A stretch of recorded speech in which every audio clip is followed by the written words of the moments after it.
మనం లాస్ట్ క్లాస్లో వ్యక్తిగత శ్రేణి దత్తాంశం సంబంధించి మధ్యగత ఏ విధంగా తెలుసుకున్నాం. దానికంటే ముందు అంక మధ్య ఏ విధంగా తెలుసుకున్నాం. అయితే మనకి ఓన్లీ వ్యక్తిగత శ్రేణి ఉంటుందా అంటే లేదు కదా. సో విచ్ఛిన్న శ్రేణి ఉంటుంది, అలాగే అవిచ్ఛిన్న శ్రేణి కూడా ఉంటుంది. సో విచ్ఛిన్న శ్రేణిలోను అలాగే అవిచ్ఛిన్న శ్రేణిలోను మనము అంక మధ్యం కట్టడానికి మనకి 3 రకాల ఫార్ములాస్ ఉంటాయి. సో ఫస్ట్ వన్ ఏంటి, మనం ఇక్కడ ప్రత్యక్ష పద్ధతి ఆల్రెడీ మనం ఎక్స్ప్లెయిన్ చేసుకున్నాం. Sigma f i xi by sigma fi లేదా sigma f i xi by n అని. రెండోది ఏంటంటే విచలనాల పద్ధతి లేదా ఊహించిన సగటు పద్ధతి. సో ఈ పద్ధతిలో కూడా ఈ ఫార్ములా బట్టి కూడా మనము అంకమద్యం కట్టచ్చు. నెక్స్ట్ సంక్షిప్త విచలనాల పద్ధతి లేదా దగ్గర పద్ధతి లేదా సోపాన విచలన పద్ధతి. సో దీంట్లో కూడా మనకు ఒక ఫార్ములా ఉంటుంది. ఈ ఫార్ములా బట్టి కూడా మనము అంకమద్యం కట్టచ్చు. సో ఒక విచ్ఛిన్న శ్రేణి దత్తాంశం ఇచ్చినప్పుడు ఆ విచ్ఛిన్న శ్రేణి దత్తాంశానికి మనము ఈ 3 రకాల పద్ధతిలో అంకమద్యం కట్టచ్చు. అలాగే అవిచ్ఛిన్న శ్రేణి దత్తాంశం ఇచ్చినప్పుడు దానికి కూడా ఈ 3 పద్ధతుల్లో మనము అంకమద్యం కట్టచ్చు.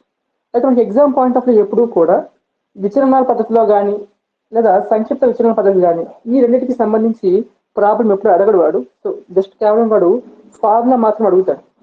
విచలన పద్ధతి లేదా ఊహించిన సగటు పద్ధతిలో అంకమద్యానికి ఫార్ములా ఏంటి అని అడుగుతాడు.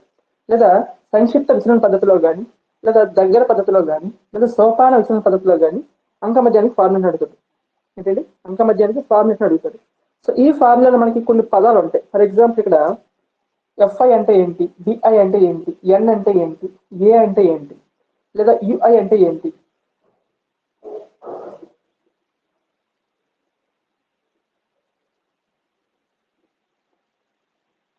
ఓకే, సో ఈ పదాల గురించి అడుగుతుంటారు. సో మనకి ఎక్కువగా అడగడానికి అవకాశం లేదంటే కేవలం ప్రత్యక్ష పద్ధతులు అడిగితే అడగచ్చు. సో మనకు ఒకవేళ వాడు విచ్ఛిన్న శ్రేణి కానీ అవిచ్ఛిన్న శ్రేణి ఇచ్చినట్లయితే మనం ప్రత్యక్ష పద్ధతులను దానికి సంబంధించిన అంకమద్యం కట్టచ్చు. ఈ 2 పద్ధతులకు వెళ్ళాల్సిన అవసరం లేదు. కానీ ఇప్పుడు పర్టికులర్ గా మనకి సంక్షిప్త విచలన పద్ధతిలో అంకమద్యానికి ఫార్ములా అనేది 4 ఆప్షన్ ఇస్తుంది కదా. ఇక అంకమద్యానికి ఫార్ములా ఇంకొక 2 ఉంటాయి మనకి. ఏంటంటే మధ్యగతానికి బాహుళకానికి. సో మధ్యగతానికి అయితే L+N/2 minus big f by small f into c. ఇది మధ్యగతానికి ఫార్ములా. అలాగే అదే బాహుళకానికి అనుకో L+Δ1 by Δ1 plus Δ2 into c. ఇది బాహుళకానికి, ఇది మధ్యగతానికి, ఇవి మనకి అంకమద్యానికి. సో ఇప్పుడు ఒకటే అంటాడు, ఏమంటాడంటే సంక్షిప్త విచలన పద్ధతిలో అంకమద్యానికి ఫార్ములా. ఈ ఫార్ములా ఇస్తాడు ఆప్షన్లో, ఇది ఇస్తాడు, ఇది ఇస్తాడు, ఇది ఇస్తాడు. సో మనకు ఫార్ములాస్ కన్ఫ్యూజ్ అవ్వకూడదు. విచలన పద్ధతిలో అయితే A is equal to sigma f i DI by N. అదే సంక్షిప్త విచలన పద్ధతిలో అయితే A plus sigma f i U I by N into C. Okay, so ముందు ఈ ఫార్ములాస్ రాసుకోండి దగ్గర. వీటికి సంబంధించిన ప్రాబ్లమ్స్ ఎక్స్ప్లెయిన్ చేస్తాను. అప్పుడు మీకు ఏ అంటే ఏంటో తెలుస్తుంది, ఎఫ్ఐ అంటే ఏంటో తెలుస్తుంది, డిఐ అంటే ఏంటో తెలుస్తుంది, అలాగే ఎన్ అంటే ఏంటో తెలుస్తుంది. ఆల్రెడీ మనము ప్రత్యక్ష పద్ధతిలో sigma f i xi by n లేదా సిగ్మా ఎఫ్ఐ ఈ ఫార్ములా ఎక్స్ప్లెయిన్ చేసుకున్నాం. దేనికి, విచ్ఛిన్న శ్రేణికి. సో ఒక విచ్ఛిన్న శ్రేణి దత్తాంశం ఇచ్చినప్పుడు ఆ విచ్ఛిన్న శ్రేణి దత్తాంశానికి ప్రత్యక్ష పద్ధతిలో sigma f i xi by n లేదా sigma f i xi by sigma fi ఈ ఫార్ములా యూజ్ చేసి మనం అంక మధ్య పెట్టాం. అయితే విచలన పద్ధతిలోను అలాగే సంక్షిప్త విచలన పద్ధతిలోను ఈ 2 ఫార్ములాస్ మనం ఉపయోగిస్తే, ఆ 2 ఫార్ములాస్ ఉపయోగిస్తేనే మనకి ఏ అంటే ఏంటో తెలుస్తుంది, ఎఫ్ఐ అంటే ఏంటో తెలుస్తుంది, డి అంటే ఏంటో తెలుస్తుంది, ఎన్ అంటే ఏంటో తెలుస్తుంది, అలాగే సి అంటే ఏంటో తెలుస్తుంది. కాబట్టి ఆ ప్రాబ్లమ్స్ ఒకసారి చేద్దాం మనం. ఇక్కడ చూడండి, మనకి ఒక అవిచ్ఛిన్న శ్రేణి దత్తాంశం ఇచ్చారు. సరే, విచ్ఛిన్న శ్రేణి దత్తాంశం. అవిచ్ఛిన్న శ్రేణి దత్తాంశం ఏ విధంగా ఉంటుంది, తరగతులతో ఉంటుంది. మనకి ఇచ్చిన దత్తాంశం ఏంటి, విచ్ఛిన్న శ్రేణి దత్తాంశం. సో విచ్ఛిన్న శ్రేణి దత్తాంశాన్ని మనం 3 రకాల ఫార్ములాస్ ఉపయోగించుకొని మనము అంకమద్యం కట్టచ్చు. మొదటి ఫార్ములా ఏంటండి, sigma f i xi by N. అంతేనా. సో ఈ ఫార్ములా ఉపయోగించడం ఏంటి, ఇది ఎక్స్, ఇది F. So X into F ఈ 2 గుణిస్తే మనకి ఏమొస్తుందంటే ఎఫ్ఎక్స్ అనేది వస్తుంది. గుణించండి, 10×4 40, 12×5 60, 14×8 112, 16×10 160, 18×7 126, 24 80, 22 44. అంతేనా. సో మనకి ఎఫ్ ఇంటూ ఎక్స్ ఈ 2 గుణిస్తే ఎఫ్ఎక్స్ అనేది వచ్చింది. మరి ఇక్కడ మనకి ఏం కావాలి ఫార్ములాలోనా, సిగ్మా ఎఫ్ ఇంటూ ఎక్స్ లేదా ఎఫ్ఐ ఇంటూ ఎక్స్ఐ. అక్కడ మన ఐ రాయకపోవడం పర్వాలేదు, లేదా చదవకపోవడం పర్వాలేదు, సిగ్మా ఎఫ్ఎక్స్ అనేది కావాలి మనకి. ఇవన్నీ ఎఫ్ఎక్స్లే. సిగ్మా అంటే ఏంటి అర్థం, ఇవన్నీ కలిపితే మనకు వచ్చే విలువని మనం ఏమంటామంటే సిగ్మా ఎఫ్ఎక్స్ లేదా సిగ్మా ఎఫ్ఐ ఎక్స్ఐ అని అంటాం. కలపండి ఎంత వస్తుంది చూడండి. 100, 200, 300, 400, 524, 550, 610, 610, 12, 622 ఎంత వచ్చిందండి? 622 వచ్చింది. ఓకే, ఒక్క నిమిషం.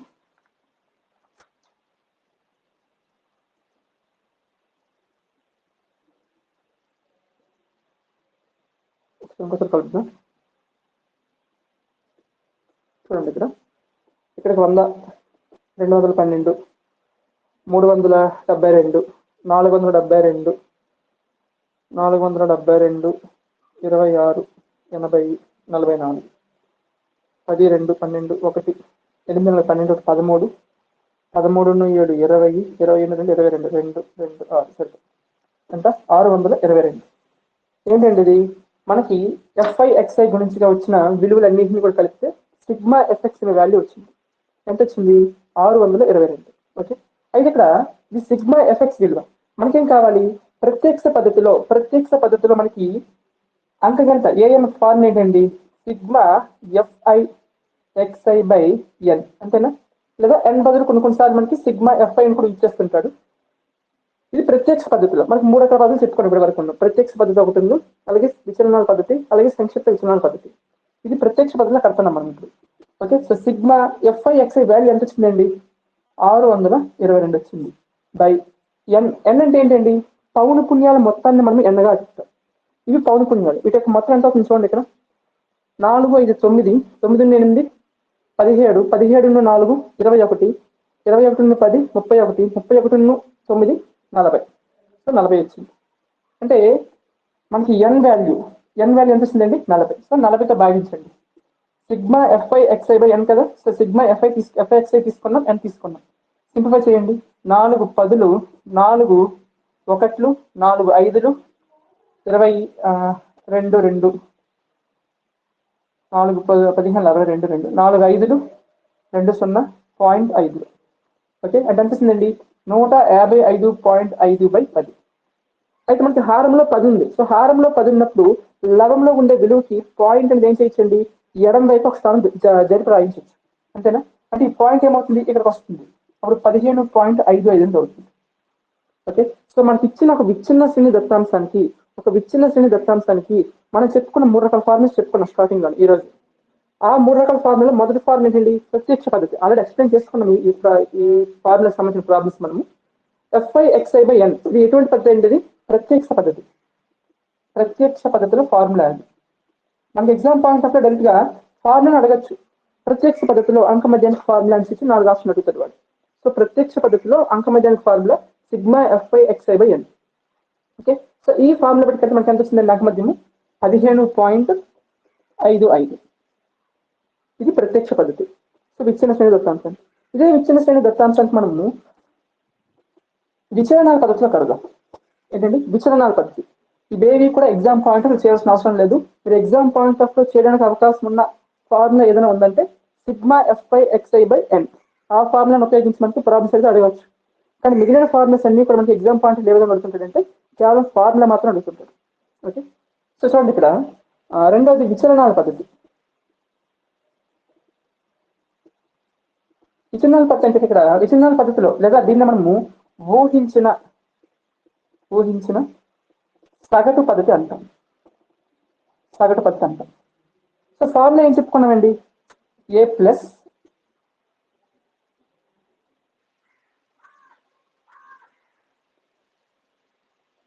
విచలనాల పద్ధతిలో లేదా ఊహించిన సగటు పద్ధతిలో మనకి ఏఎంకి అంక మధ్యానికి ఫార్ములా ఏం చెప్పుకున్నాం? A plus sigma f i DI by N గా చెప్పుకున్నాం, అంతేనా? Sigma f i DI by N గా చెప్పుకున్నాం. అయితే ఇక్కడ డిఐ అంటే ఏంటి? మనకి ఎక్స్ఐ అంటే తెలుసు, ఇవే ఎక్స్లు, ఇదే కాబట్టి ఎక్స్ అవుతుంది. మనకి ఏమన్నాడు ఇక్కడ ఫార్ములాలో? Sigma f i DI by n అని చెప్పాడు. ఏ అంటే ఇక్కడ మనకి ముందు ఫార్ములా సంబంధించిన పదాలు ఎక్స్ప్లెయిన్ చేస్తాను చూడండి. ఏ అంటే మనకి ఇచ్చిన ఎక్స్ వాల్యూస్ లో ఒక దాన్ని మనం సగటుగా ఊహించుకోవాలి. అంటే ఇక్కడ ఏని మనం ఏమంటామంటే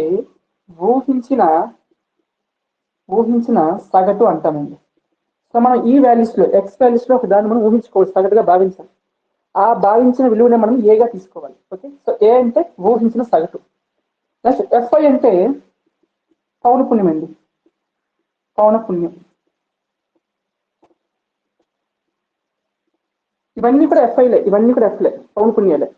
ఓకే, నెక్స్ట్ డిఐ. డిఐ అంటే ఎక్స్ మైనస్ ఏ.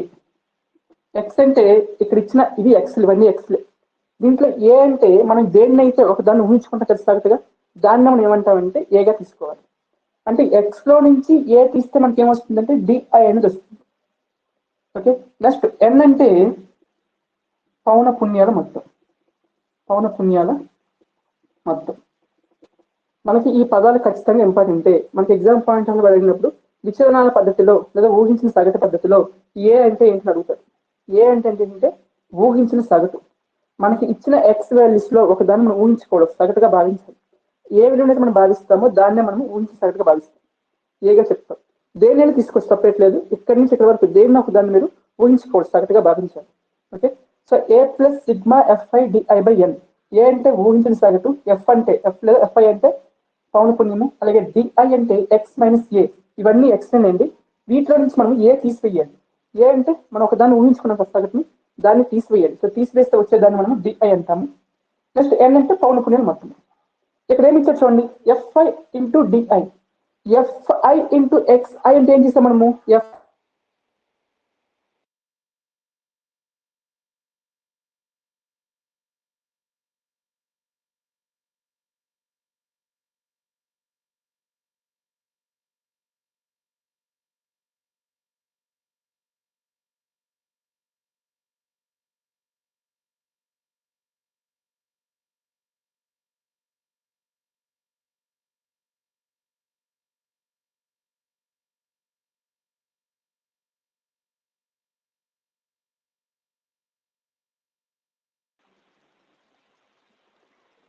ఓకే, సో మనకి ఎఫ్ఐ ఇంటూ డిఐ అంటే ఎఫ్ ఇంటూ డి రెండు గురించి విలువ తెలియాలంటే ముందు మనకి డి అంటే ఏంటో తెలియాలి కదా.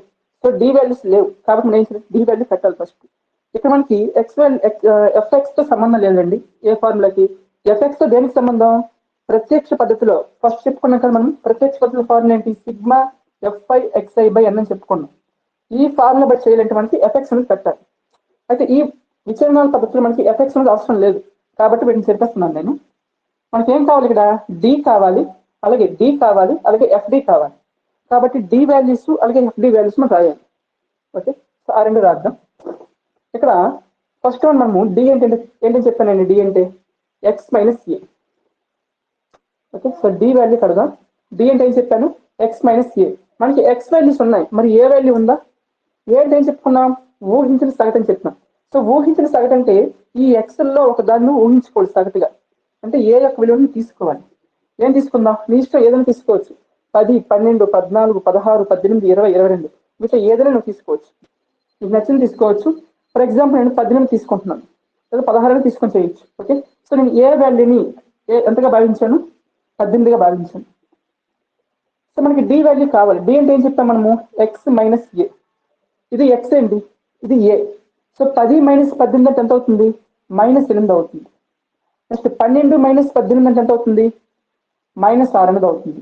14 మైనస్ 18 అంటే ఎంత అవుతుంది, -4 అనేది అవుతుంది.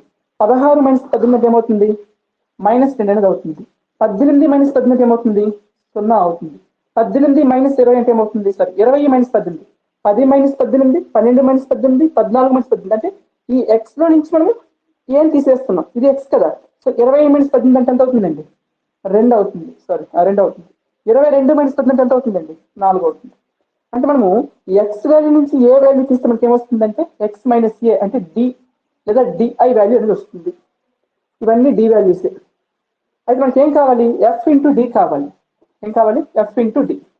అంటే ఏం చేయాలి మనము, ఎఫ్ని డి రెండింటిని గుణించాలి. ఇది చెప్పేస్తున్నాను, ఈ పదాలు మనకి ఇంపార్టెంట్, ఈ పదాలు రాసుకోండి. ఎక్కువగా మనకి దీంట్లో ఏమంటామని అడుగుతారు. ఏమంటామంటే ఊహించిన సగటు అంటాం.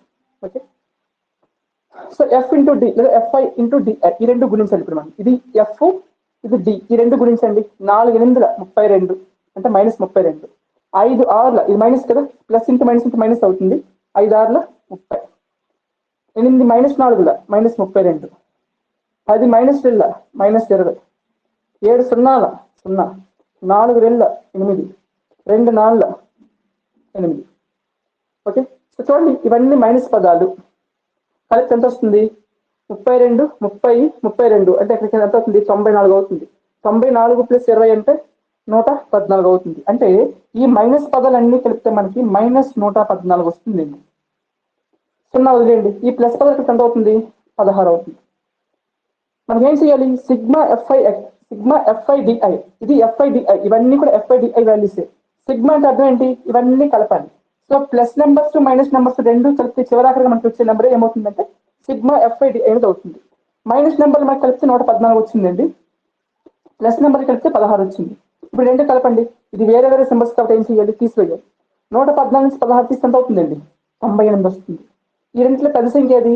114. దానికి ఏముంది? మైనస్ ఉంది కాబట్టి మైనస్ 98. అంటే డిఐ కట్టాము, ఎఫ్ ఇంటూ డి, ఈ రెండు గురించి రాసిన విలువలన్నీ రాసాము. ఈ ఎఫ్డి విలువలన్నింటినీ ఏం చేసినప్పుడు మనం కలిపాము. సిగ్మా అంటే ఏం చేయాలండి? ఇవన్నీ కలపాలి కదా. సో కలిపితే మనకి ఏమొచ్చింది? మైనస్ 98 వచ్చింది.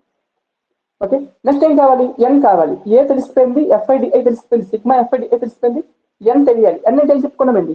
పౌన పుణ్యాల మొత్తాన్ని మనం ఎన్గా చెప్పుకున్నాం. ఇవే కదా పౌన పుణ్యాలు. వీటి మొత్తం చూడండి ఎంత అయింది? ఎన్ వాల్యూ 40 అయింది. ఓకే, సో ఫార్ములా ప్రతిక్షేపించండి. ఫార్ములా ఏంటి? ఏ ప్లస్ సిగ్మా ఎఫ్ఐడిఐ బై ఎన్. ఇందాక మనము ప్రత్యక్ష పద్ధతిలో మనము ఏఎం కట్టడం ఎంత వచ్చిందండి? 15.55 వచ్చింది. ఇప్పుడు కట్టిన మనకి ఆ 15.55 రావాలి.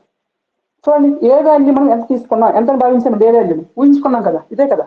సో ఏ వాల్యూ మనం ఇదేనైతే ఊహించుకుంటామో అదే ఏ వాల్యూ అవుతుంది? 18. కాబట్టి 18 ప్లస్ ఇదేది కూడా ఎగ్జామ్ పాయింట్ అప్పుడు చేయాల్సిన అవసరం లేదు, వాడు ఎవడు. మన ఇక్కడ ఈ ఫార్ములాల పదాలు గుర్తుండాలంటే ఆ ఫార్ములాల పదాలు ఎక్కడెక్కడ ఉపయోగించమని ఖచ్చితంగా తెలియాలి. అవి ఉపయోగించినట్టు తెలిస్తేనే ఫలానా ఫలానా ఫార్ములాలో ఫలానా అక్షరం ఫలానా మీకు తెలుస్తుంది కాబట్టి. ఓకే, సో అడుగుతాడు ఖచ్చితంగా మనకి ఫార్ములాలు ఇచ్చి, ఫార్ములాలో ఏ అంటే ఏంటి, ఎన్ అంటే ఏంటి, డిఐ అంటే ఏంటి, వీటి యొక్క పదాలు అడుగుతాడు. కాబట్టి ఖచ్చితంగా మనం ఒకసారి 1-2 సార్లు ప్రాబ్లం చేస్తే ఆ పదాలు అయితే తెలుస్తాయి. ఓకే, సో ఏ అంటే ఊహించిన సగటు. సో 18. సిగ్మా ఎఫ్ఐడిఐ, ఇవన్నీ ఎఫ్ఐడిఐలు, ఇవన్నీ కలిపితేనే మనకి సిగ్మా ఎఫ్ఐడిఐ అనేది వస్తుంది. ఎంత వచ్చింది? Minus 98. Okay, by n value ఎంత అండి? 40. ఓకే, సో 4 10 4 2 8 1 8 4 4 16 2 0.5 అంటే ఎంత వచ్చిందండి? 18 ప్లస్ మైనస్ 24.5 బై 10 వచ్చింది. హారంలో 10 ఉంటే ఏమవుతుందండి? పాయింట్ అనేది లవంలో ఉండే పాయింట్ ఎడం వైపు ఒక స్థానం జంప్ అవుతుంది, ఎడం వైపుకి. అంటే 18 ప్లస్ దీన్ని ఏ విధంగా రాయొచ్చు? మైనస్ 2.45 గా రాయొచ్చు. ఓకే, చూడండి ఇక్కడ 18 ప్లస్ ఇంటూ మైనస్ మైనస్ అవుతుంది 2.45. అంటే 18లో నుంచి 2.45 తీయాలి. 18.00, 18 అన్నా 18.00 అన్నా ఒకటే. ఎందుకు 00 తీసుకున్నామంటే దీని నుంచి ఒక దశాంశ సంఖ్య తీయాలంటే దీంట్లో మనకు పాయింట్ తర్వాత స్థానాలు ఉన్నాయి కాబట్టి దీని తర్వాత మనం పాయింట్ తర్వాత 00 తీసుకోవాలి మనం.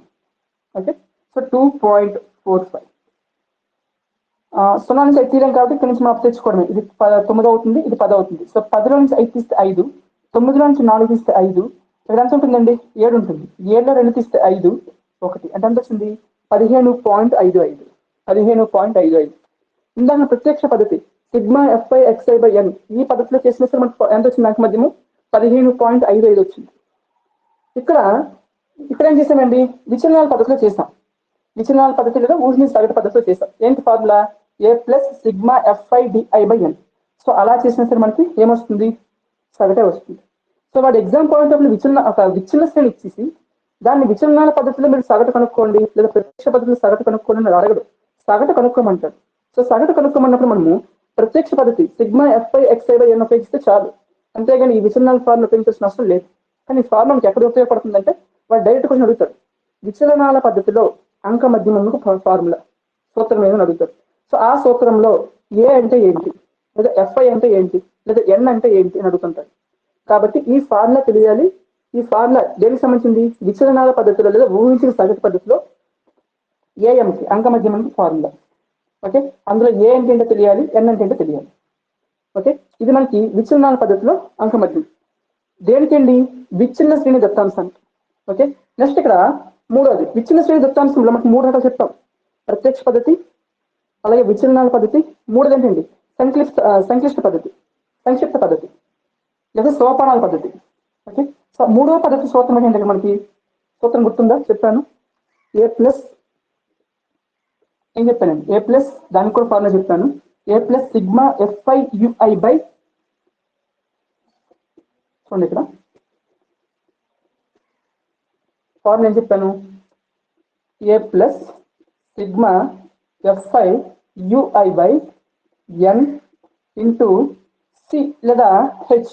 కొన్ని సందర్భాల్లో సి అని ఉపయోగిస్తుంటాడు, కొన్ని సందర్భాల్లో హెచ్ అని ఉపయోగిస్తుంటాడు. ఓకే, సి అన్న హెచ్ అన్న ఒకటే. అయితే ఇక్కడ విచ్ఛిన్న శ్రేణి పద్ధతిలో విచ్ఛిన్న శ్రేణి దత్తాంశానికి ఏంటంటిది? ఏ పద్ధతి? సంక్షిప్త పద్ధతి లేదా సోపాన పద్ధతి, సోపాన విచలన పద్ధతి లేదా సంక్షిప్త విచలన పద్ధతి లేదా దగ్గర పద్ధతి. ఈ పద్ధతిలో మనకి అంక మధ్యమ ఫార్ములా ఏంటండి?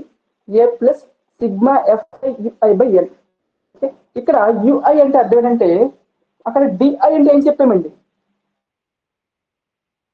ఎక్స్ మైనస్ ఏగా చెప్తాం. ఇక్కడ యుఐ అంటే యుఐ అన్న ఎక్స్ మైనస్ ఏనే, కానీ దాంతో పాటు బై హెచ్ ఉంటుందండి. హెచ్ అయినా రాయొచ్చు లేదా x minus A by c అయినా రాయొచ్చు. ఓకే, ఏదైనా రాయొచ్చు.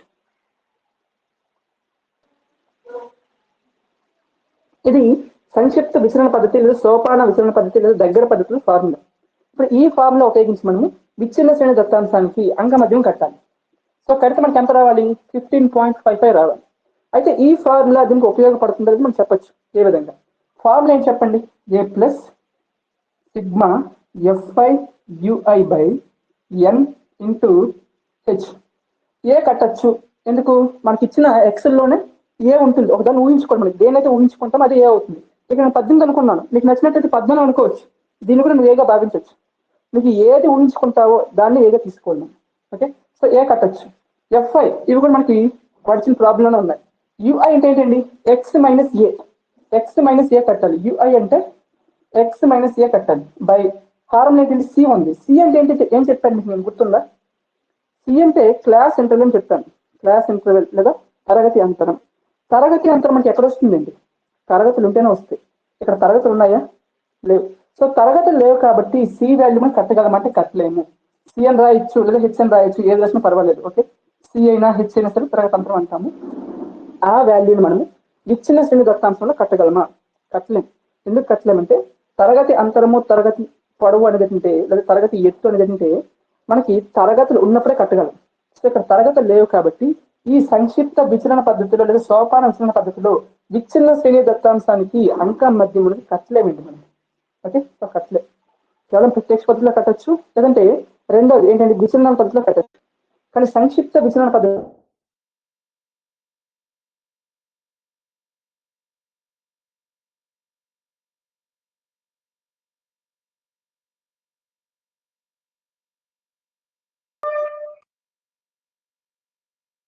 ఓకే, సో ఏ అంటే ఊహించిన సగటు అండి, ఎఫ్ఐ అంటే పౌనఃపున్యము, యుఐ అంటే ఎక్స్ సి అంటే దానికి ఒక వరడేట్ ఉండదు, just X minus A by C.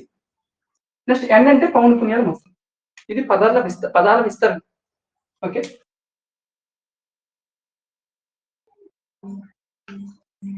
Next one చూడు. ఇక్కడ మనకి తరగతిలో ఉన్నదంటే అది ఎటువంటి దత్తాంశం? అవిచ్ఛిన్న శ్రేణి దత్తాంశం, అంతేనా? సో విచ్ఛిన్న శ్రేణి దత్తాంశంలో తరగతులు ఉండవు, అవిచ్ఛిన్న శ్రేణి దత్తాంశంలో తరగతులు ఉంటాయి. ఇప్పుడు ఈ అవిచ్ఛిన్న శ్రేణి దత్తాంశాలు మనము 3 రకాల పద్ధతులు అంటే ప్రత్యక్ష పద్ధతి, అలాగే విచలనాల పద్ధతి, అలాగే సంక్షిప్త విచలనాల పద్ధతి, 3 పద్ధతుల్లో కూడా మనం చేద్దాం. 3 పద్ధతుల్లో మనకి సగటు పెడితే ఒకటే రావాలి. ఫస్ట్ వన్ ఏంటండి? ప్రత్యక్ష పద్ధతుల ఫార్ములా ఏంటి మనకి? ఎక్కడికి పెట్టాను? ప్రత్యక్ష పద్ధతుల formula sigma f i xi by N, అంతేనా? సో మనకి ఎఫ్ఐ అంటే పౌనఃపున్యాలు. సో ఇక్కడ ఇచ్చినవన్నీ పౌనఃపున్యాలే. సో వాడు ఆల్రెడీ పౌనఃపున్యాలు ఇస్తాడు, ప్రాబ్లమే లేదు. నెక్స్ట్ ఎక్స్ఐ, ఎక్స్ఐ అంటే ఏంటండి? ఎక్స్ఐ అంటే మనం తరగతి, ఇక్కడ ఎక్స్ఐ వాల్యూస్ ఉన్నాయా? ఎక్స్ వాల్యూస్ ఉన్నాయా? లేవు అంటే మనం కట్టాలి ఎక్స్ వాల్యూస్. ఆ ఎక్స్ వాల్యూస్ ఏ విధంగా కట్టాలంటే మనకి ఇచ్చిన అవిచ్ఛిన్న తరగతి యొక్క మధ్య విలువ తీసుకోవాలి. ఏంటండి? మధ్య విలువ. మధ్య విలువ అనేది ముందే చెప్పాను మీకు. మధ్య విలువ అనేది ఏ విధంగా వస్తుంది ఒక తరగతికి? ఫర్ ఎగ్జాంపుల్ 10, 15 లేదా 10, 20 ఇది ఒక తరగతి. ఈ తరగతి యొక్క మధ్య విలువ ఏ విధంగా వస్తుందంటే ఆ తరగతిలో ఉన్న దిగువ అవధి ఎగువ అవధుల మొత్తంలో సగం అనేది ఏమవుతుందంటే మధ్య విలువ అవుతుంది. అంటే ఆ రెండు కలిపి సగం చేయాలి. అంటే 30/2 అంటే 15. అంటే 10, 20 తరగతి యొక్క మధ్య విలువ ఎంత అవుతుందంటే 15 అనేది అవుతుంది. మరి 0, 2కి మధ్య విలువ ఏమవుతుందండి? ఎక్స్ అంటే ఇక్కడ మధ్య విలువ. ఓకే, సో 0 + 2/2 అంటే 2/2 అంటే మధ్య విలువ 1 వస్తుంది. 2కి 4కి మధ్య విలువ ఏమవుతుందండి? 2 + 4/2 అంటే 6/2 అంటే 3 వస్తుంది. నెక్స్ట్ ఎంత వస్తుందండి? 5 వస్తుంది. నెక్స్ట్ 7 వస్తుంది. నెక్స్ట్ 9 వస్తుంది. నెక్స్ట్ 11 వస్తుంది. నెక్స్ట్ 13 వస్తుంది. ఎలా చేస్తున్నారు డైరెక్ట్ గా? మనం ప్రతి తరగతికి కూడా మధ్య విలువ ఆ తరగతులు కలిపి రాయాల్సిన అవసరం లేదు. మొదటి 2 చేస్తే చాలు. మిగతా మనం ఏ విధంగా రాయొచ్చు అంటే మీకు చెప్పానండి తరగతి అంతరం. తరగతి అంతరం ఏ విధంగా కనుక్కోవచ్చు? తరగతి అంతరం సి అనేది ఏ విధంగా కనుక్కోవచ్చండి? 2 వరుస తరగతుల్లో దిగువ అవధుల మధ్య భేదం కానీ ఎగువ అవధుల మధ్య భేదం కానీ దిగువ అవధుల మధ్య భేదం కానీ ఎగువ అవధుల మధ్య భేదం కానీ మనకి ఏమవుతుందంటే తరగతి అంతరం అనేది అవుతుంది. సో మధ్య విలువ 2 తెలుసుకున్నట్లయితే మూడోది ఏమవుతుంది తెలుసా? ఆ మధ్య విలువకి ఈ తరగతి అంతరం ఎంత అయితే అది కలిపితే ఆ నెక్స్ట్ వస్తుంది. 5కి 2 కలపండి 7 వస్తుంది. 7కి 2 కలపండి 9 వస్తుంది. 9కి 2 కలపండి 11 వస్తుంది. 11కి 2 కలపండి 11 వస్తుంది. లేదు చేయడం కూడా చేయొచ్చు. 10 + 12 ఎంత అవుతుందండి? 22/2 అంటే 2 1 2 11. సో 11. సో ఒక తరగతికి మధ్య విలువ ఏ విధంగా కట్టచ్చు అంటే దిగువ అవధి ఎగువ అవధి 2 కలిపి దాంట్లో సగం తీసుకోవాలి. ఇవి మధ్య విలువ. ఈ మధ్య విలువలో మనం ఎక్స్ గా చెప్తాం. సో ప్రత్యక్ష పద్ధతిలో మనం ఏం చేయాలి? ఇప్పుడు దానికి ఏరియా మనం కనుక్కోవాలి. అంకం కనుక్కోవాలి. అంటే సిగ్మా fi xi/n అంతేనా?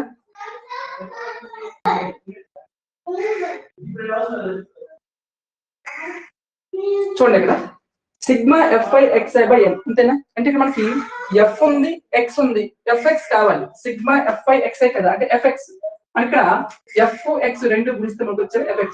సో 1 × 1 1 2 × 3 6 1 × 5 5 5 × 7 35 6 × 9 54 2 × 11 22 3 × 13 26. ఇవన్నీ కూడా ఎఫెక్ట్స్ లే. మనకి ఫార్ములా ఏంటి? సిగ్మా ఎఫ్ఎక్స్ అంతేనా? అంటే ఏం చేయాలి? ఇవన్నీ ఎఫెక్ట్స్ సిగ్మా అంటే ఏం చేయాలి? ఇవన్నీ కలపాలి. సో కలిపేయండి. సో 1 + 6 + 5 12 అవుతుందండి. 12 + 35 47 అవుతుంది. సో 47 + 49 49 69 69 + 69 + 54 + 26 19 1 6 6 14 149. చూడండి ఇక్కడ 1 6 7 7 5 12 12 5 17 17 21 21 8 29 9 2 1 2 3 6 11 14. ఓకే 149 వచ్చిందండి. 149 ఏంటది? సిగ్మా fi xi వాల్యూ అంతేనా? సో 149. నెక్స్ట్ ఏం కావాలి? n కావాలి. n అంటే ఏంటండి? పౌన పున్యాల మొత్తం అంతేనా? సో పౌన పున్యాల మొత్తం ఎంత అవుతుందండి? పౌన పున్యాల మొత్తం సారీ ఇక్కడ 13 3 39 అంటే ఇక్కడ మనకి ఎంత వచ్చింది? ఇంకో 13 కలపండి 2 1 6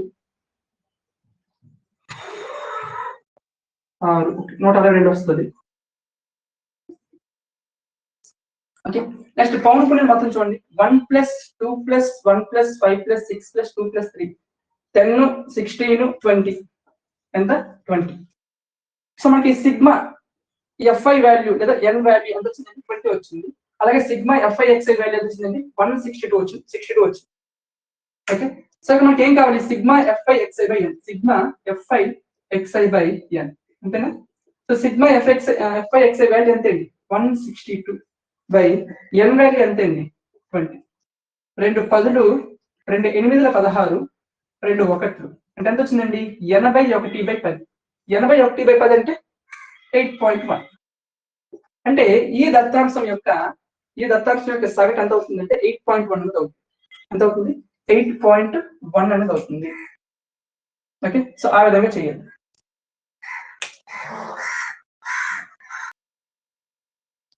నెక్స్ట్ వన్ చూడు, ఇప్పుడు ఇదే అవిచ్ఛిన్న శ్రేణి దత్తాంశానికి ఏం కట్టాలి మనము? విచ్ఛిన్న ఫార్ములా ఏంటి? di/n అంతేనా? అంటే ఈ ఫార్ములా బట్టి మనం ఏ వాల్యూ కట్టాలి, f value, d value, fd value, అలాగే ఎన్ వాల్యూ కట్టాలి. ఎన్ వాల్యూ అలాగే మనకు తెలిసిపోయింది. ఇక్కడ ఏ అనేది ఏం చెప్పుకున్నాం మనము? వాడిచ్చిన ఎక్స్ వాల్యూలో ఒక దాన్ని ఊహించుకోవాలి. వాడి తరగతులు ఇస్తాడు, పౌనఃపున్యం ఇస్తాడు. ఈ ఎక్స్ వాల్యూ మనం ఫైండ్ చేయాలి. ఏ విధంగా? ఎక్స్ వాల్యూని మనం మధ్య విలువగా తీసుకోవాలి. మధ్య విలువను మనం ఎక్స్ గా తీసుకోవాలి. మధ్య విలువ ఏ విధంగా వస్తుంది? తరగతిలో ఉన్న రెండింటిని కలిపి బయట చూస్తే మనకి మధ్య విలువ వస్తుంది. ఓకే, సో అన్నిటిలో చేయొచ్చు. లేదా ఒకదానికి తీసుకున్న తర్వాత తరగతి అంతా మనకు తెలిసిపోతే దాన్ని బట్టి మనము మొదటి మధ్య విలువ 1 కాబట్టి దానికి 2 కలిపితే 3, 2 కలిపితే 5, 2 కలిపితే 7. సో అలాగా తరగతి అంతరం ఎంత అయితే అంత కలుపుకుంటూ వస్తే మధ్య విలువ అన్ని కూడా రాసివచ్చు. ఇక్కడ దాకా మనకి తెలుస్తుంది. ఇప్పుడు నీకు ఈ తరగతులు లేవనుకో, ఇవి లేవనుకో, ఎక్స్ తెలుసు, ఎఫ్ తెలుసు. ఇప్పుడు ఇది ఎటువంటి దత్తాంశం అయింది? విచ్ఛిన్న శ్రేణి దత్తాంశం అయింది.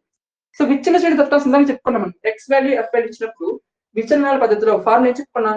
ఏ ప్లస్ సిగ్మా ఎఫ్ఐ డిఐ/n. ఈ ఫార్ములా తగ్గట్టుగా ఎక్స్ లో ఉన్న ఒక వాల్యూని, నీకు నచ్చిన వాల్యూని సగటుగా ఊహించుకోమని చెప్పాను.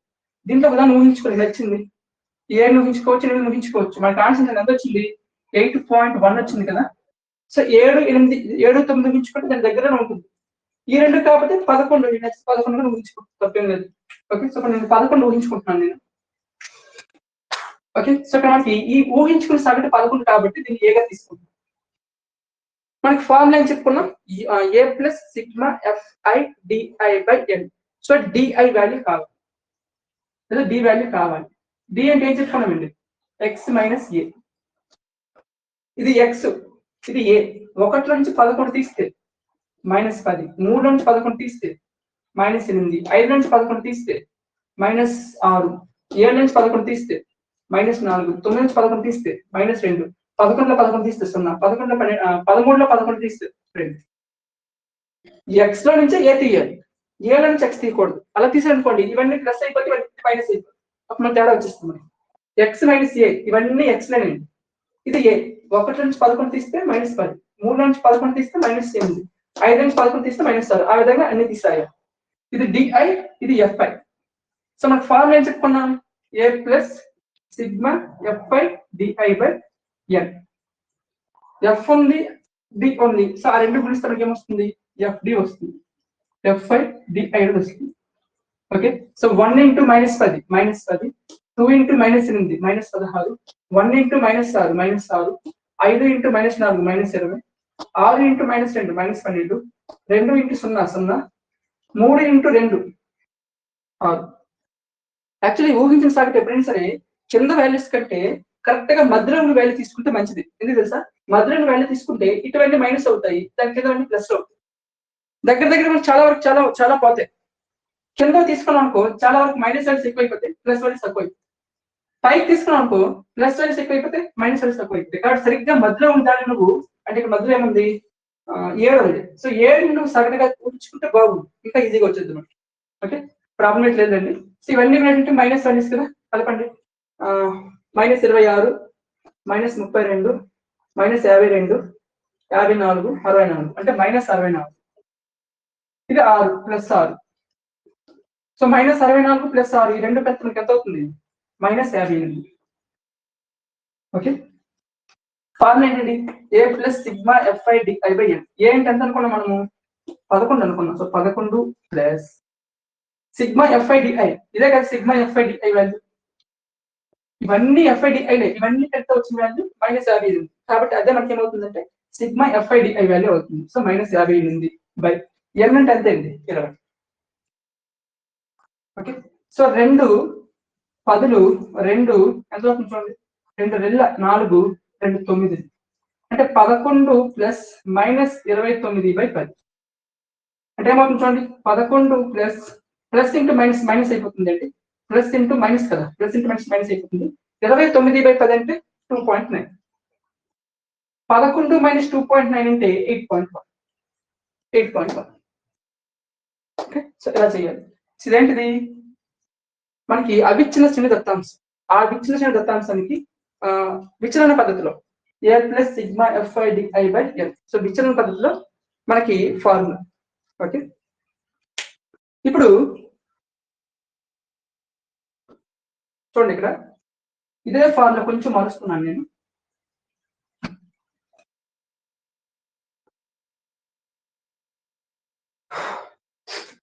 ఇదే ఫార్ములా చూడండి, A plus sigma f i DI by N ఉంది కదా, ఇక్కడ ఈ పార్ట్ లో ఉన్న ఈ పార్ట్ ఏం చేస్తుంది చూడండి, A plus sigma f i DI by H by N into H.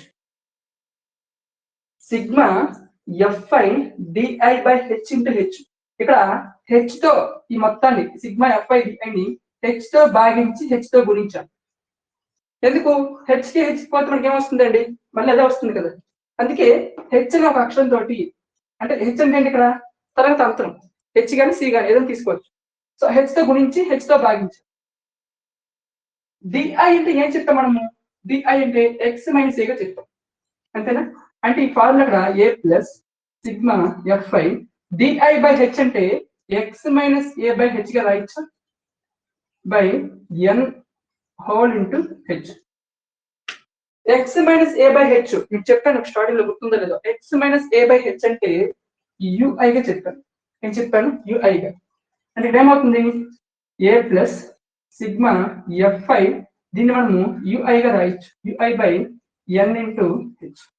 ఇదే మనకి A plus sigma f i U I by N into H. ఇది దేనికి ఫార్ములా? సంక్షిప్త విచలన పద్ధతిలో, లేదా సోపాన విచలన పద్ధతిలో, లేదా దగ్గర పద్ధతిలో అంకమద్యం ఫార్ములా.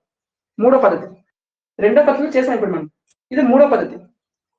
మనకి విచలనాల పద్ధతిలో ఉన్న ఫార్ములా నుంచే సంక్షిప్త విచలన పద్ధతి ఫార్ములా ఇస్తాం. మనం ఏం చేసాం, హెచ్ తో గురించి హెచ్ తో భాగించాం, అక్కడ హెచ్ తో గురించి హెచ్ తో భాగించాం. ఇప్పుడు ఈ వాల్యూ మొత్తాన్ని మనము హెచ్ తో గురించి హెచ్ తో భాగించినప్పుడు దానికి వచ్చిన వాల్యూ ఎంత వచ్చింది, ఈ విధంగా చేసుకోవడానికి ఎంత వచ్చిందని నాకు తెప్పిస్తామా. సో 8.1 వచ్చింది కదా అంకమద్యం. ఇప్పుడు దీన్ని హెచ్ తో గురించి హెచ్ తో భాగించడం మనకి ఏమొస్తుందండి, హెచ్ కి హెచ్ పోతే అదే వస్తుంది. అంటే సంక్షిప్త విచలన పద్ధతిలో చేసిన మీకు ఆన్సర్ వస్తుందంటే 8.1 వస్తుంది. ఓకే, సో సంక్షిప్త విచలన పద్ధతిలో చూద్దాం. చూడండి ఇక్కడ మనకి ఇచ్చినప్పుడు వాడు ఏమిస్తాడు, తరగతులు ఇస్తాడు, పౌనపుని మాత్రం ఇస్తాడు. ఓకే, ఈ రెండే ఇస్తాడు వాడు, తరగతులు పౌనపుని. దాని నుంచి మనకి సంక్షిప్త విచలన పద్ధతి ఫార్ములా ఏంటండి, ఏ plus sigma f i U I by N into C లేదా హెచ్ ఏదైనా రాయొచ్చు, సి తీసుకుంటున్నాను. ఓకే, ఇప్పుడు ఇది ఫార్ములా. దీంట్లో ఎఫ్ మనకి తెలుసు ఆల్రెడీ వాడు ఇచ్చాడు కాదు, యుఐ తెలియదు, అదే మనం కనుక్కోవాలి. యుఐ అంటే ఏంటండి, X minus A by H లేదా సి. సి అంటే ఏంటని చెప్పుకున్నాం, తరగతి అంతరం చెప్పుకున్నాం.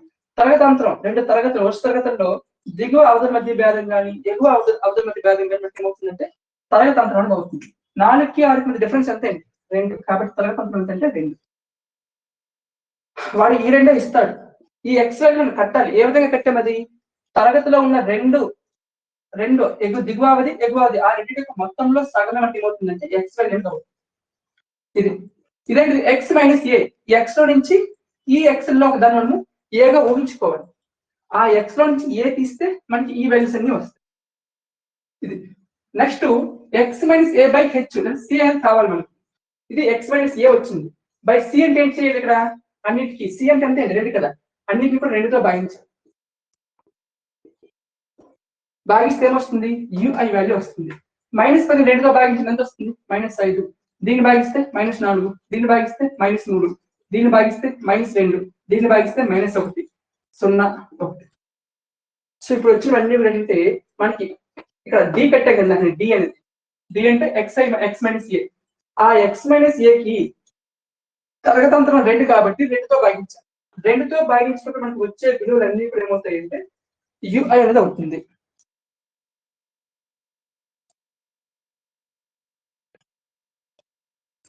ఓకే, సో మనకు వచ్చింది ఎక్స్ మైనస్ ఏ, ఇవన్నీ కూడా ఎక్స్ మైనస్ ఏ. దాన్ని తరగతంత్రం సితో భాగిస్తే అంటే 2తో భాగిస్తే వచ్చేవన్నీ కూడా యుఐ. మనకి ఏం కావాలి, సిగ్మా ఎఫ్ఐ యుఐ అంటే ఎఫ్ యుఐ రెండు గుణించండి. ఇది ఎఫ్, ఇది యు, ఈ రెండు గుణించండి. ఇప్పుడు 1 ఇంటూ -7 అంటే -5. ఇది ఎఫ్ఐ యుఐ. 2 ఇంటూ -4 అంటే -8. 1 ఇంటూ -3 అంటే -3. 5 ఇంటూ -2 అంటే -10. 6 ఇంటూ -1 అంటే -6. 2 ఇంటూ 0 అంటే 0. 3 ఇంటూ 1 అంటే 3. అర్థం కాకపోయినా పర్వాలేదు, ప్రాబ్లం లేదు. ఎగ్జామ్ పాయింట్ ఆఫ్ లో ఇది ఎప్పుడు ఒకవేళ ఇదే క్వశ్చన్ ఇచ్చినా సరే, అవిచ్ఛిన్న దత్తాంశం ఇచ్చినా సరే మీరు ఎంత చేయాల్సిన అవసరం లేదు. మనకి సంక్షిప్త ప్రత్యక్ష పత్రం ఉంది కదా, సిగ్మా ఎఫ్ఐ ఎక్స్ఐ బై ఎన్. వాడు తరగతులు ఇస్తాడు, ఎఫ్ ఇస్తాడు, ఎక్స్ మనం కనుక్కోవచ్చు. ఏ విధంగా? రెండు తరగతుల్లో సగం విలువే, ఆ తరగతి యొక్క రెండు విలువలు మొత్తంలో సగం విలువ మనకి ఎక్స్ అవుతుంది. ఇది ఎఫ్, ఇది ఎక్స్, ఈ రెండు గురించి ఎఫ్ఎక్స్ అనేది వచ్చేస్తుంది. ఈ ఎఫ్ అంతా కలిపితే మనకి ఎన్ అనేది వచ్చేస్తుంది. సో ఎఫ్ఎక్స్ ఎన్, సో ఎఫ్ఎక్స్ రెండు కలిపేసి ఎంతో భాగిస్తే మనకి సగం అనేది వచ్చేస్తుంది. తరగతి ఇచ్చినప్పుడు ప్రత్యక్ష పద్ధతి ఉపయోగిస్తే సరిపోతుంది. విచలనాల పద్ధతి, సంక్షిప్త విచలనాల పద్ధతి అవసరం లేదు. సంక్షిప్త విచలనాల పద్ధతి, విచలనాల పద్ధతి మనకి ఎందుకంటే ఫార్ములా గుర్తుండాలి. ఫార్ములాల పదాలు ఏంటో తెలియకుండా అది మనం ప్రాబ్లం చేస్తేనే కదా అర్థం అవుతుంది. అందుకే ప్రాబ్లం ఎక్స్ప్లెయిన్ చేస్తాం. కాబట్టి అర్థం కాకుండా భయపడాల్సిన అవసరం లేదు. Okay, exam అడగలేండి. సో మనకి ఏం కావాలి? ఇవన్నీ కూడా సిగ్మా ఎఫ్ఐ యుఐ, ఇవన్నీ కలిపి మనకి ఏమొస్తుంది? సిగ్మా ఎఫ్ఐ యుఐ అని వస్తుంది. కలపండి. -5, -8, -13, -16, 26, 32 ఇదంతా కలిపితే మనకి -32 వచ్చింది. ఇది 3. సో -32 3 అంటే ఎంత అవుతుందండి? మనకి -28 అవుతుంది. 29 అవుతుంది. ఓకే, సో ఫార్ములా ఏంటి ఇక్కడ? ఇప్పుడు చూడండి, ఏంటి అంతే అండి 11 అనుకున్నాం కదా. 11 plus sigma f i ui. Fi ఎంత ఇక్కడ? ఎంత వచ్చింది? సిగ్మా ఎఫ్ఐ యుఐ -29 వచ్చింది బై ఎన్ అంటే ఎంత అండి? ఎన్ అంటే ఇది వచ్చింది కదా, sigma fi value 20 into c అంటే ఎంత అండి? 2. సో 2 ఒకట్లు 2 10 ప్లస్ ఇంటూ మైనస్ అంటే మైనస్ అయిపోతుందండి. 11 మైనస్ 29/10. 29/10 అంటే 8.1 అని అవుతుంది. మనం ప్రత్యక్ష పద్ధతిలో చేసాము, విచలన పద్ధతిలో చేసాము. ఇప్పుడు మనము సంక్షిప్త విచలన పద్ధతిలో చేసాం. 3 విధాలుగా చేసినప్పుడు కూడా సగటు ఏమవుతుంది చూడండి, 8.1 వచ్చింది. ఓకే, సో మనకి ఇది అంక మీద కనుక్కోవడానికి ప్రత్యక్ష పద్ధతి, విచలనాల పద్ధతి, అలాగే సంక్షిప్త విచలనాల పద్ధతి. ఓకే, అవసరం లేదు చెప్పాను కదా. సో జస్ట్ ఫార్ములాస్ గుర్తుంటే చాలు. ఫార్ములా పదాలు ఏంటి ఏం చెప్పుకున్నామండి? ఊహించిన సగటు. ఎన్ అంటే పౌన పుణ్యాల యొక్క మొత్తం విలువ ఎన్. ఎఫ్ అంటే పౌన పుణ్యమే. యుఐ అంటే మనకి కరెక్ట్గా గుర్తుపెట్టుకోవాలి. యుఐ అంటే సంక్షిప్త విచలనాల పద్ధతిలో యుఐ అంటే X minus A by H. అదే విచలనాల పద్ధతిలో డిఐ అంటే వాటి డిఐ ఉపయోగించవచ్చు, యుఐ ఉపయోగించవచ్చు, లేదా ఏదైనా వాటి నచ్చిన పదం ఉపయోగించవచ్చు. విచలనాల పద్ధతి, సంక్షిప్త విచలనాల పద్ధతి, అదే మీకు తేడా. సంక్షిప్త విచలనాల పద్ధతి అంటే బై హెచ్ ఉంటుంది, ఎక్స్ట్రా హెచ్ కానీ సి కానీ. అదే విచలనాల పద్ధతి అంటే అది ఉండదు, కేవలం 5 మాత్రం ఉంటుంది, ఎక్స్ మైనస్. ఇంతే తేడా. ఓకే.